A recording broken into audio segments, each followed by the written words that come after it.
Good afternoon, everyone. Before I begin, I would first like to thank the Academy for their global vision of a mercury-free world and congratulate Dr. Stuart Lunding on his new presidency. If not for their vision and commitment, the Technical Assistance Program, the TAP, would never have been created. And now I would like to give you our TAP update. I would like Dr. Blanche Gruby, Scranton, Pennsylvania, to please stand. Dr. David Warwick, Alberta, Canada, please stand. And third generation, Dr. Martha Faisal, whose father, Dr. Olympio Faisal Pinto, is the forefather of mercury-free dentistry. Martha, please stand. These amazing people have donated their time, have given tremendous financial support, and their unwavering commitment of creating this vision of a mercury-free world. These are my heroes. Because of them, we have successfully launched a national campaign in Brazil to end the use of mercury.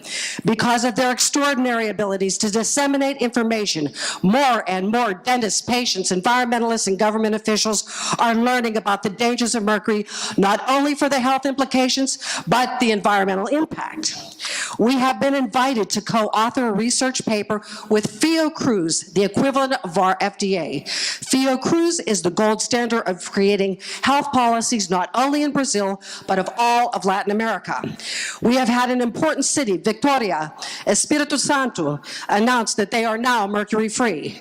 Congresswoman Espacio Camargo, Rio de Janeiro, had a vote on her proposed law on a ban of mercury in the state of Rio de Janeiro, and it passed unanimously on the floor. We are working with the federal prosecutor, which is like our U.S. Attorney General, on this ban. Since this TAP started, stakeholders have been asking us about contaminant of mercury waste from the dental offices. This prompted me to inquire about mercury amalgam separators at the University of Puerto Rico, where I have been collaborating with their lead toxicologist, Dr. Braulio Jimenez.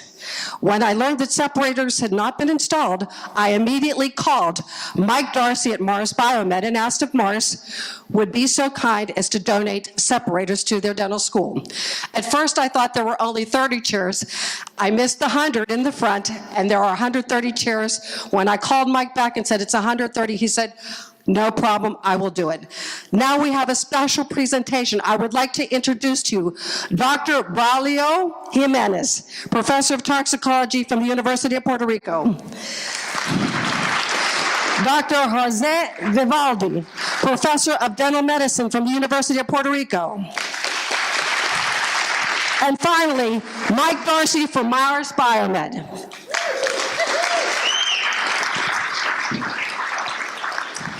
These separators will be the first in any university in the Caribbean. This is the first step in protecting the wastewater in Puerto Rico. Mike, thank you. Thank you. I was told two things when I come up here from a very good friend of mine who said, don't be boring and write it down. So, Mars is honored to donate the latest and most efficient amalgam separator on the planet to the University of Puerto Rico Dental School, helping to launch the first total mercury capture system in the Caribbean. We applaud the university for their commitment to eliminate mercury discharge to the environment. You want to say something? Please. Thank you all. It's a great pleasure for us to be here in the University of Puerto Rico, receive this gift, and we are ready for doing our best to protect the environment, and we've always advocated for it.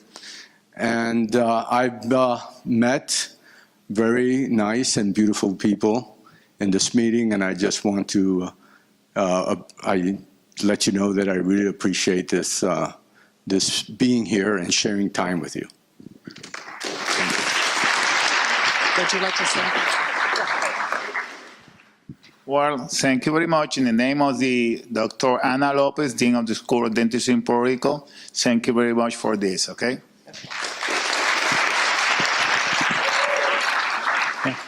On a last note, because that thing is heavy to pick up, I'd like to present the boss hat. Wear it healthy. And one more thing, if I could have Dr. Blanche, Dr. David, Dr. Martha, please come up here as the TAP International team. So this article is going to come out in the Dental Tribune International probably in a week. Thank you.